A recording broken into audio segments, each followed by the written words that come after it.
Emily, a kind-hearted young waitress, feeds a stray puppy outside the diner during her break. Her boss fires her for wasting time, leaving her devastated. But what happens next changes her life forever. Could kindness truly come full circle? Hi everyone, welcome to our channel. Today we'll dive into an emotional story about kindness, resilience, and unexpected twists. Before we begin, I'd love to know, where are you watching the story from? Let me know in the comments below. Don't forget to subscribe to our channel, like this video, and hit the bell icon for more inspiring stories.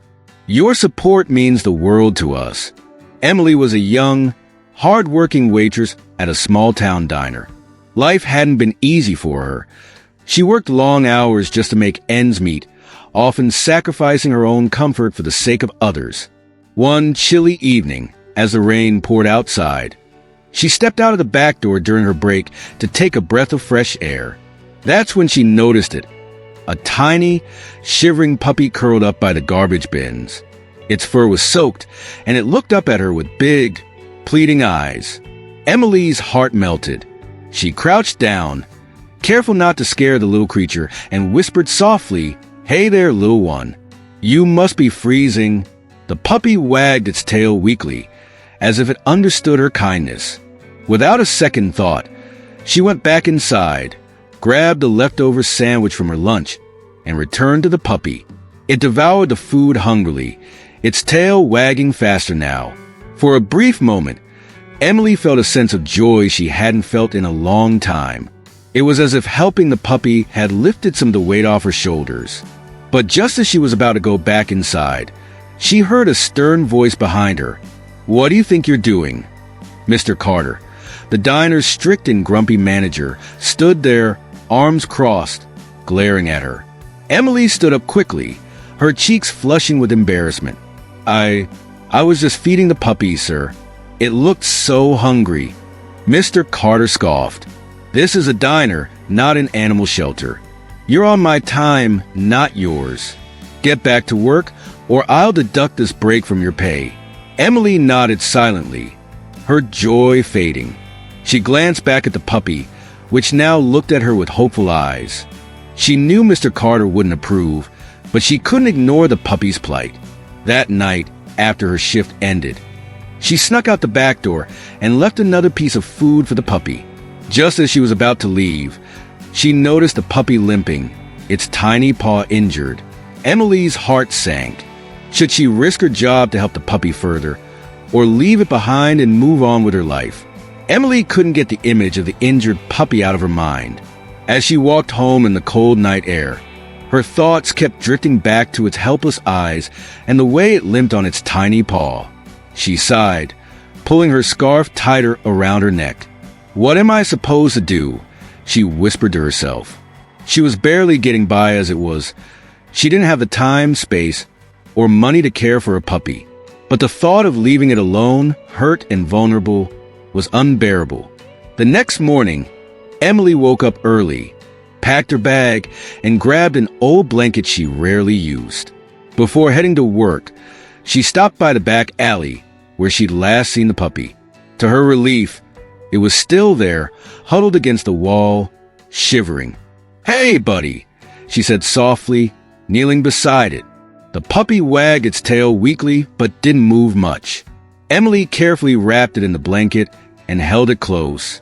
Its little body was cold, but she could feel its heart beating against her chest. "I can't leave you here," she murmured. Instead of taking her usual route to the diner, Emily made a detour to the local veterinary clinic. The vet, a kind older woman named Dr. Lane, examined the puppy with care.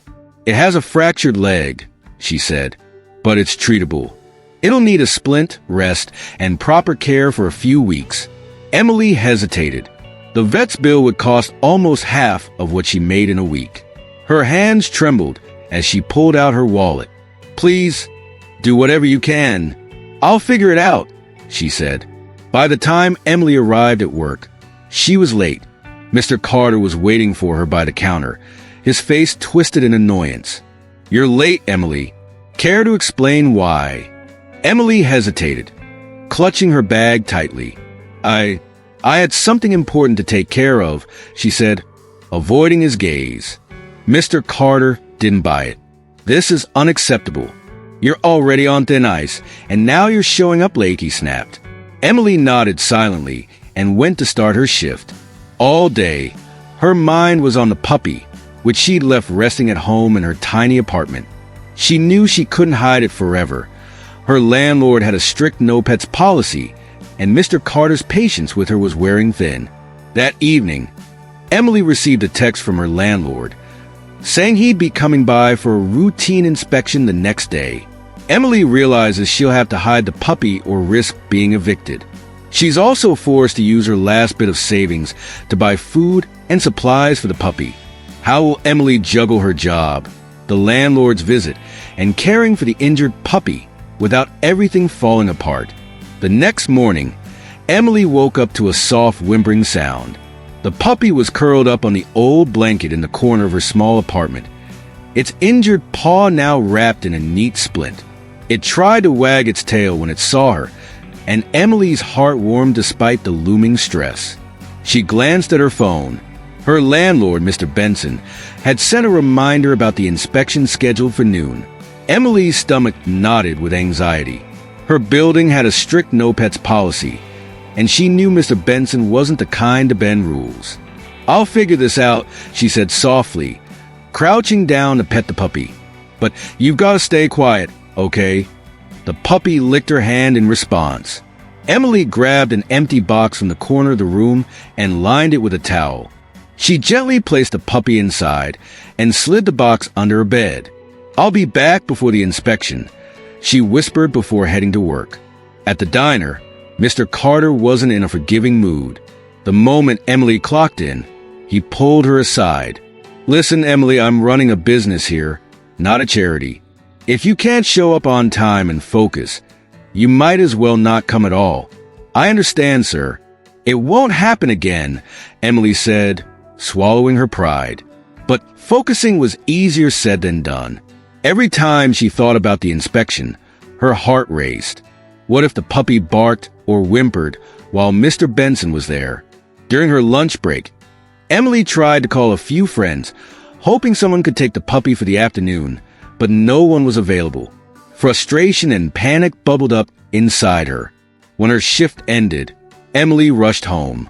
As she climbed the stairs to her apartment, she heard Mr. Benson's deep voice in the hallway. Her heart sank. He was already there, talking to her neighbor. She quickly slipped into her apartment, closing the door quietly behind her. The puppy was still under the bed, but as soon as it heard her, it let out a soft whine. "She'll not now," Emily whispered, her hands shaking. A knock on the door made her freeze. "Emily, it's Mr. Benson, ready for the inspection." "Just a second," she called out, her voice strained. She grabbed a laundry basket, piled some clothes into it to make it look like she'd been busy, and opened the door with a nervous smile. Mr. Benson stepped in, his eyes scanning the tiny space. "Routine check. Shouldn't take long," he said gruffly. Emily followed him around, her heart pounding. He checked the kitchen, the bathroom, and finally the bedroom. As he walked toward the bed, Emily held her breath. Just as Mr. Benson was about to bend down to check under the bed, his phone rang. He stepped back, answering the call. Emily seized the moment, nervously shifting to block his view. The puppy let out a soft sneeze, and Mr. Benson paused mid-sentence, his eyes narrowing. "What was that sound?" he asked, looking directly at Emily. Emily froze, her mind racing for an explanation. "Sound? What sound?" she asked, trying to sound casual, though her voice wavered slightly. Mr. Benson tilted his head, stepping closer to the bed. "I'm pretty sure I just heard something. Is there an animal in here, Emily?" His tone was suspicious, and his gaze sharp. Emily's palms were sweaty as she tried to think fast. "Oh, that must have been my phone vibrating," she said, quickly pulling her phone out of her pocket and pretending to check it. "It's been acting weird lately." She forced a nervous laugh, but Mr. Benson didn't seem convinced. He crouched down, his hand moving toward the edge of the bed. Emily's heart pounded so loudly she was sure he could hear it. Before she could stop him, Mr. Benson lifted the blanket and peered underneath. There it was. The puppy, curled up in its makeshift box, stared back at him with wide, innocent eyes. Its tail wagged once, and then it let out a soft, hopeful bark. "What is this?" Mr. Benson asked, his voice rising. He stood up, his face a mixture of anger and disbelief.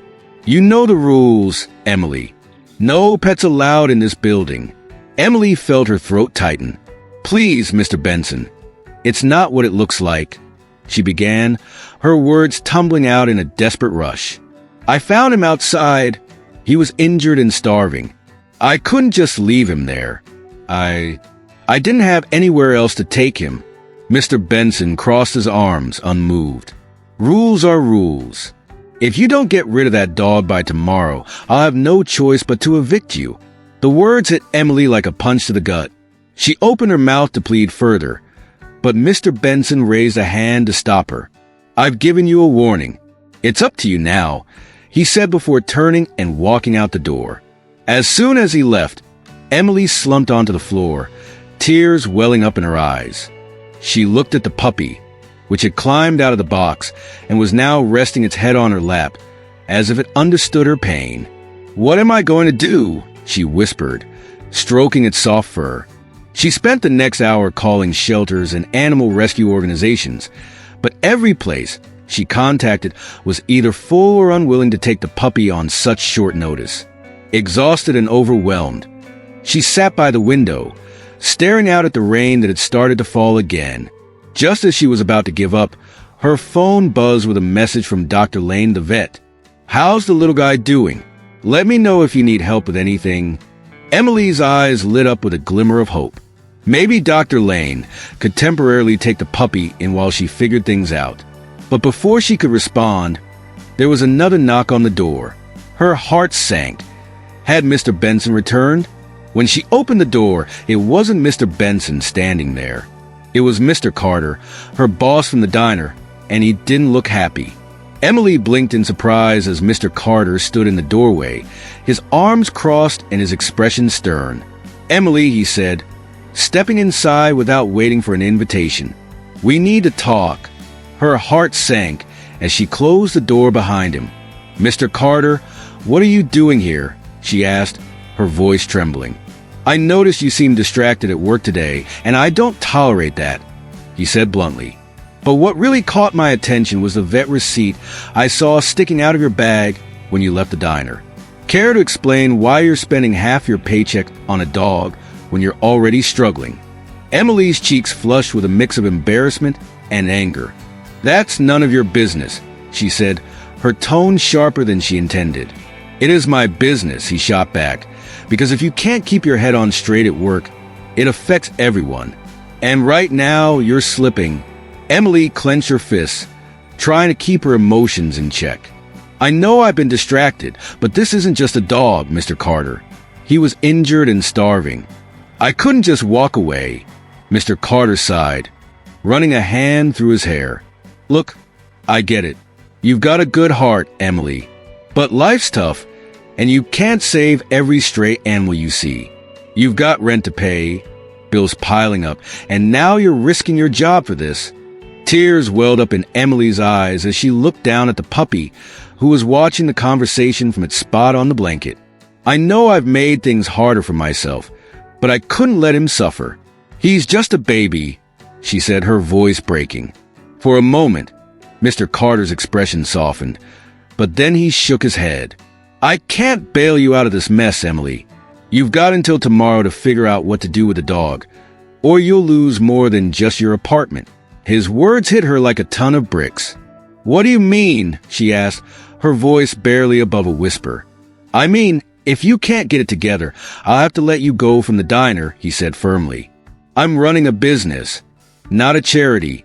Emily watched helplessly as Mr. Carter walked out the door, leaving her alone with her spiraling thoughts. She sat down on the floor, cradling the puppy in her arms as the weight of her situation pressed down on her. Just as she was beginning to lose hope, her phone buzzed again. This time, it was a message from Dr. Lane. I might have a solution for you. Call me when you can. Emily's heart leapt at the possibility, but before she could dial the number, there was a loud knock at the door. She opened it cautiously, only to find her neighbor, Mrs. Whitaker, standing there with a worried expression. Emily, is everything okay? I heard Ray's voices earlier. Mrs. Whitaker's eyes fell on the puppy, and her face lit up with recognition. Wait, that dog looks familiar. Where did you find him? Emily's eyes widened at Mrs. Whitaker's comment. You've seen this puppy before? She asked, clutching the little dog protectively. Mrs. Whitaker nodded, stepping into the apartment. Yes, I believe I have. A few weeks ago, a woman came by asking if anyone had seen her lost puppy. She showed me a picture, and I swear it looked just like this little one. Emily looked down at the puppy, her mind racing. Are you sure? Positive, Mrs. Whitaker said firmly. I think she even left a flyer in the lobby. Let me check. She hurried out, leaving Emily with a swirl of emotions. Could it be true? Could the puppy belong to someone else? Emily had grown so attached to him that the thought of giving him up was like a punch to the gut. A few minutes later, Mrs. Whitaker returned with a slightly crumpled flyer. She handed it to Emily, who read it quickly. Missing puppy, brown and white, small size, injured paw. Answers to the name Max. Please call if found. Reward offered. Emily stared at the flyer, her emotions in turmoil.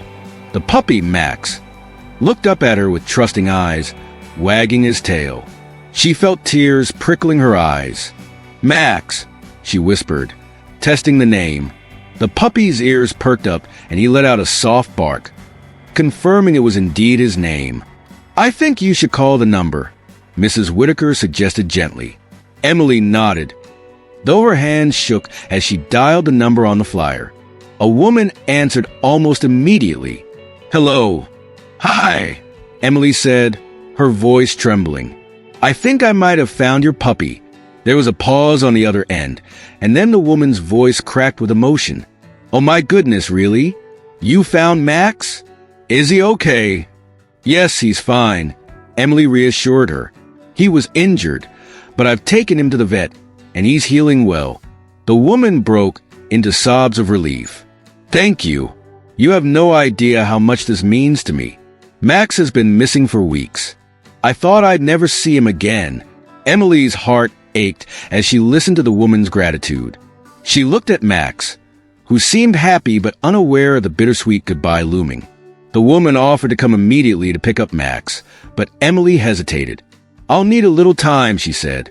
Can you meet me tomorrow instead? The woman agreed, and Emily hung up, her emotions in turmoil. She had done the right thing, but it didn't make the situation any easier. That night, Emily sat on the floor with Max, feeding him small bites of food and stroking his soft fur. Looks like you have a family waiting for you, she whispered. They must really love you. Max licked her hand, as if sensing her sadness. Just as Emily was beginning to accept that she would have to say goodbye, she received another text from Dr. Lane. Emily, I've been thinking about your situation. Can you come by the clinic tomorrow? I have an idea that might help. Emily stared at the message, her heart pounding. Could Dr. Lane's idea somehow change everything? Or would she still have to let Max go? The next morning, Emily packed up Max's things with a heavy heart. Every little item. The blanket he'd slept on, the small chew toy she'd found for him, felt like a piece of her soul being torn away. It's for the best, she whispered, though the words felt hollow. She carried Max in her arms as they made their way to Dr. Lane's clinic. The puppy rested his head on her shoulder, his tail wagging lazily. It was as if he didn't have a care in the world, oblivious to the goodbye Emily was preparing herself for. When she arrived, Dr. Lane greeted her warmly. Emily, I'm glad you came, he said. He motioned for her to sit down. I've been thinking a lot about your situation. I might have a solution. Emily's brows furrowed. What do you mean? Dr. Lane smiled and handed her a cup of tea. First, let me tell you something.